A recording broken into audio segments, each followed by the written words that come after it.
Assalamualaikum warahmatullahi wabarakatuh. Waalaikumsalam warahmatullahi wabarakatuh. Oke, suara saya jelas ya, kedengaran? Jelas, Pak. Ya. Nah, sekarang kita tinggal bertiga. Tinggal Sulisdawati dengan Indri. Yang lain mungkin terputus koneksinya, jelek jaringannya. Oke. Kita mulai materi kita hari ini. Jadi materi kita hari ini itu bisa dilihat di layar monitornya nanti. Saya tampilkan yaitu mengembangkan isi teks eksposisi. Materi saya sudah share ke Classroom ya. Oke. Mungkin Sulisdawati bisa membaca ya, atau Indri ya. Kalau Sulisdawati kayak tidak ada respon, kita ke Oke, Indri silahkan dibaca B. Supaya ada Iya, Pak. Halaman berapa itu, Pak? halaman 63. Tunggu, Pak. Oke, sudah ketemu? Buka. Oke, silahkan. Silakan. B. Mengembangkan isi teks eksposisi. Setelah mempelajari materi ini, kamu diharapkan mampu 1. Melengkapi tesis dengan argumen yang mendukung. 2. Menyampaikan kembali gagasan dalam teks eksposisi dengan bahasa berbeda. Melengkapi tesis dengan argumen yang mendukung. Eksposisi dikembangkan berdasarkan gagasan pokok yang dinyatakan dalam tesis atau pernyataan pendapat. Untuk menguatkan pendapat tersebut, digunakanlah argumen-argumen. Pada bagian terdahulu, kamu telah menemukan gagasan pokok dalam teks pembangunan dan kerusakan lingkungan. Tesis yang merupakan gagasan pokok tersebut dikembangkan menjadi sebuah paragraf utuh dengan menambahkan gagasan-gagasan penjelas berupa argumen. Oke, stop ya. Nah, sekarang jadi tesis ya. Jadi struktur teks eksposisi itu ada tesis. Tesis itu berisi pendapat ya. Pendapat yang akan disampaikan oleh pemateri, penceramah, penulis atau yang membuat sebuah wacana kepada orang lain. Nah, kita akan melengkapi tesis dengan argumen yang mendukung, artinya fakta-fakta yang mendukung. Nah, sebenarnya ini sudah kita pelajari di laporan teks observasi. Nah, ini ada contohnya. Bumi saat ini sedang menghadapi berbagai masalah lingkungan yang serius. Ya. Ini adalah versi buku. Ini versi yang ada di buku kalian. Ini paragraf pertama. Nah, kalau ingin ditambahkan gagasan penjelas, bisa versi saya. Ya. Kita lihat dulu gagasan pokoknya. Oh, bumi ini sedang menghadapi berbagai masalah lingkungan yang serius. Ya, saya bisa tambahkan versi saya. Jadi saya perjelas. Jadi gagasan penjelas itu gunanya memperjelas gagasan pokok. Ya, saya bisa tambahkan salah satu penyebab masalah lingkungan yang serius adalah adanya pola hidup masyarakat yang membuang sampah di sembarang tempat. Itu saya perjelas lagi, ya. Tambahkan di sini. Ini untuk paragraf pertama. Nah, ini dikasih tugas, lanjutkan dengan paragraf kedua. Cari gagasan penjelasnya di buku. Oke, kita lihat ya. Ini tadi. Nah, sekarang paragraf kedua. Para ahli menyimpulkan bahwa masalah tersebut disebabkan oleh praktik pembangunan yang tidak memperhatikan kelestarian alam atau disebabkan pembangunan yang tidak berkelanjutan. Oh, ini tentang pembangunan ya. Nah, ini adalah gagasan penjelas paragraf kedua. Saya pun bisa menambahkan pembangunan ya, versi saya, pembangunan yang terjadi saat ini terutama di daerah, lingkungan, atau tempat yang seharusnya menjadi ruang terbuka hijau, sekarang banyak digunakan untuk membangun gedung-gedung serta bangunan yang menempati posisi lahan hijau yang seharusnya menjadi lahan hijau tersebut. Nah, ini tentang pembangunan. Saya buatkan lagi tadi gagasan penjelas. Nah, kita lihat lagi di sini. Ketiga, penerapan konsep pembangunan berkelanjutan pada saat ini ternyata jauh dari harapan. Pembangunan yang terjadi jauh dari harapan. Ini gagasan penjelasnya. Kenyataan ini sangat jelas menggambarkan kehancuran alam yang terjadi saat ini diikuti oleh bencana bagi manusia. Ya, saya bisa tambahkan, bencana yang terjadi itu sebagian besar yang diakibatkan oleh ulah manusia. Ini paragraf keempat, bisa ditambahkan. Saya kira gagasan penjelas kalian sudah pelajari, makanya saya tidak terlalu berlama-lama di sini. Tinggal kalau sudah ada gagasan pokok, ini versi buku, tambahkan. Bahkan ini ada tugasnya ya. Nah, ini lagi upaya pelestarian lingkungan hidup. Ya, ada di sini. Ini upaya pelestarian lingkungan hidup. Ini tugasnya. Ya, ini saya kasih jawabannya. Nah, sekarang kita ke struktur ini ya. Menyampaikan kembali gagasan pokok dalam teks eksposisi dengan bahasa yang berbeda. Oke. Ini gampang sekali kita lakukan ya. Yang penting ada kamus bahasa Indonesia. Ada berapa orang ini? Oh, ternyata kita masih bertiga ya, masih Indre, Sulisdawati, Susi. Oke. Ini menyampaikan kembali gagasan dalam teks eksposisi dengan bahasa yang berbeda. Contoh. Ini ya. Bumi saat ini sedang menghadapi berbagai masalah lingkungan yang serius. Bumi sedang menghadapi berbagai permasalahan lingkungan yang serius. Yang mana berubah ini? Tapi ini kita ubah, tidak mengubah tujuan dari kalimat tersebut. Coba lihat. 6 masalah lingkungan yang utama. 6. Di sini tambahkan ada 6 masalah lingkungan yang utama, yaitu ledakan jumlah penduduk, penispisan sumber daya alam. Nah, jadi ke-6 ini dia tidak rubah. Nah, mungkin dari sini kerusakan. Dari hal itu dapat dibayangkan betapa besar kerusakan alam yang terjadi. Kerusakan alam yang terjadi sangat besar. Nah, ini namanya menyampaikan dengan bahasa yang berbeda, namun tidak merubah tujuan daripada paragraf tersebut atau kalimat tersebut.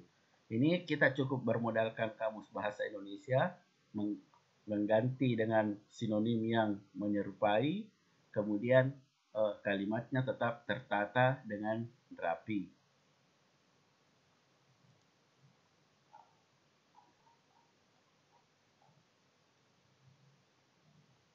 Oke, ada yang ingin ditanyakan? Sebelum kita masuk ke... Nah, ini kita disuruh... Ini ada lagi contohnya.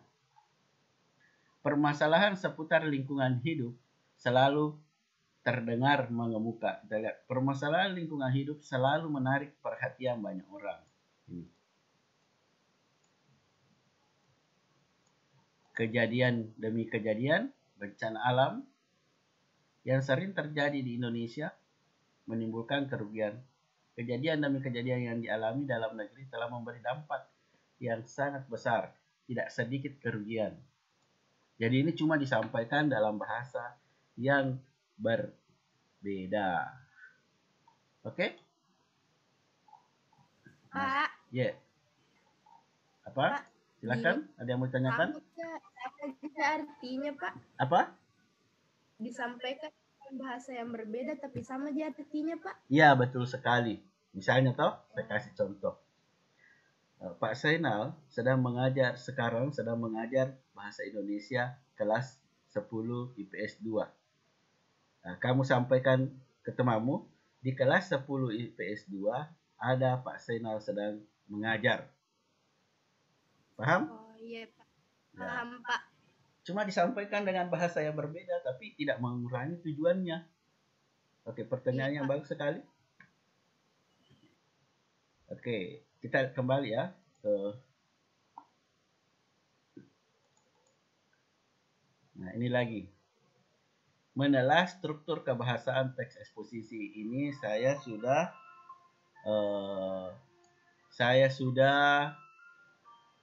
dulu, nah, saya terima telepon dulu. Bentar. Halo. Salam. Mengajar Kak. Kirim Kakak saja itu emailmu, nanti saya lihat. Nah. Tidak, kan isolasi Kak dulu.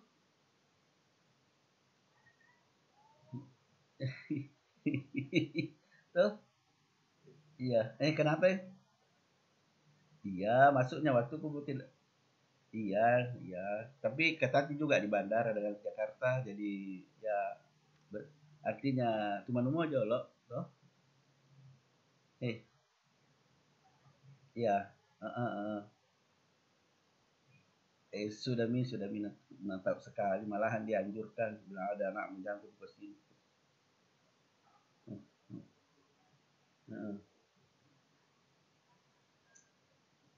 Hotel bisa aja, hotel Telkom, hotel bandara, Makassar pulang. Oke, bis. Ya. Iya. Kirim Kakak email tak? Oke. Iya. Salam.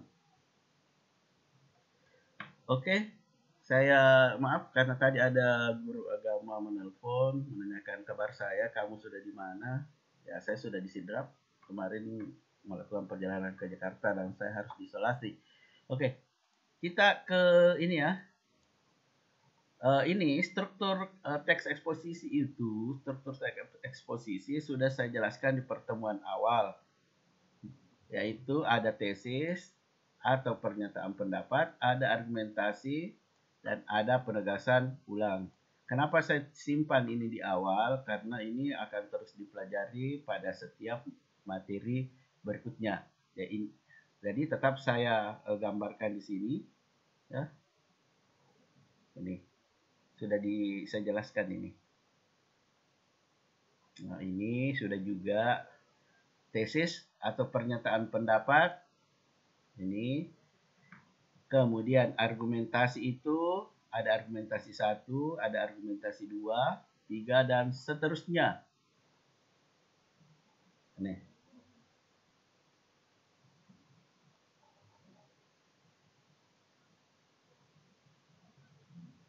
Oke, ada pertanyaan?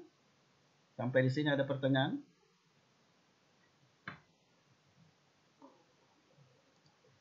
Oke, saya perlihatkan juga materi itu saya sudah share di Classroom, ya, bisa dilihat sini. Saya perlihatkan dulu materi di Classroom 10 IPS 2 ya.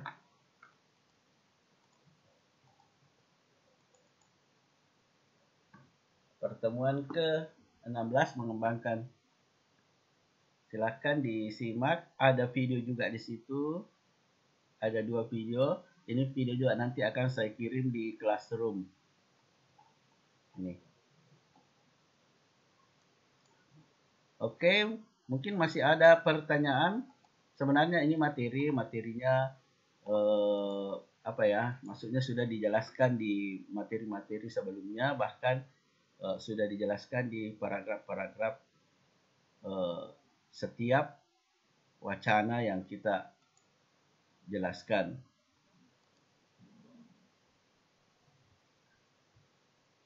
Ada yang tahu pertemuan keberapa ini? Ke-16. 16 ya, oke. Alhamdulillah setiap yang hadir di sini itu sudah, maksudnya perhatikan pelajaran. Saya tidak tahu yang tidak pernah hadir di Zoom, tapi kita maklumi adanya keterbatasan kuota toh. Jadi saya yang mau saja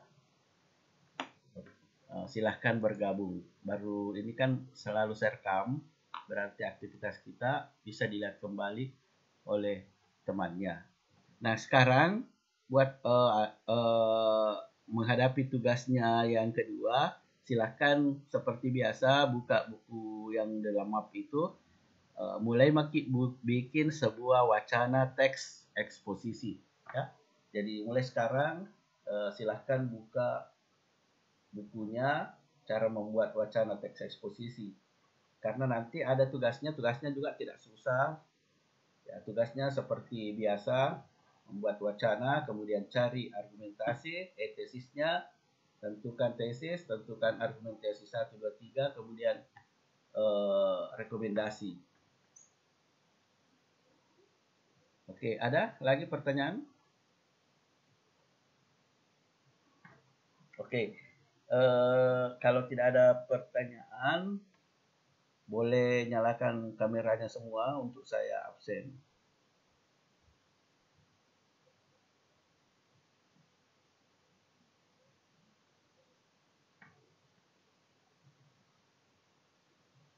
Susi. Oh, Susi. Tidak terabsen gitu kalau tidak menyala kamera, tak? Dulu, Pak.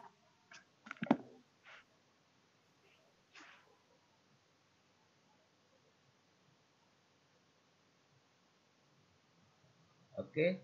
Jadi kemarin itu mulai hari Senin saya ke Jakarta syuting ini.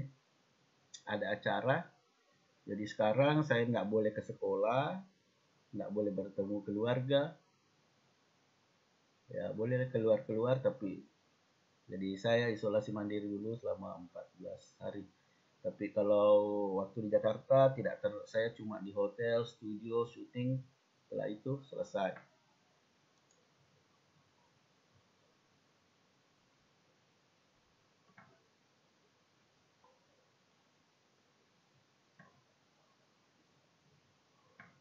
Oke.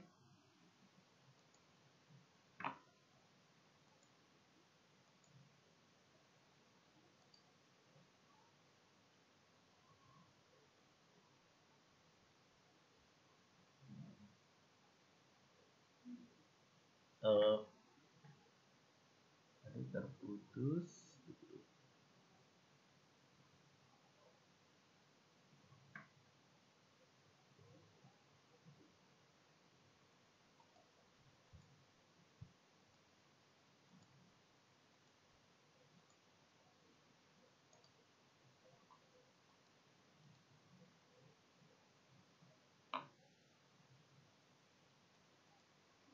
Alhamdulillah kalian masih ada di room.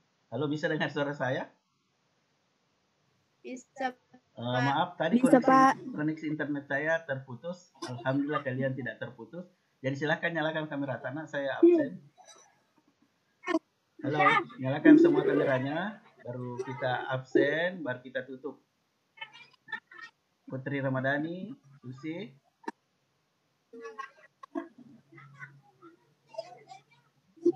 Putri Ramadhani.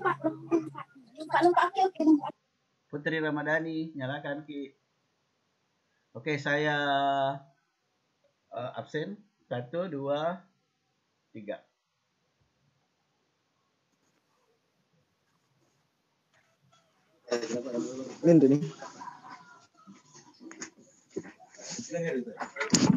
Oke, terima kasih atas kehadirannya semua. Dengan mengucapkan alhamdulillahirrabbilalamin. Pertemuan ke berapa ini? Ke-16 ya. Saya nyatakan sudah selesai. Assalamualaikum warahmatullahi wabarakatuh. Waalaikumsalam warahmatullahi wabarakatuh. Waalaikumsalam warahmatullahi wabarakatuh. Terima kasih. Kita lanjut di grup WhatsApp.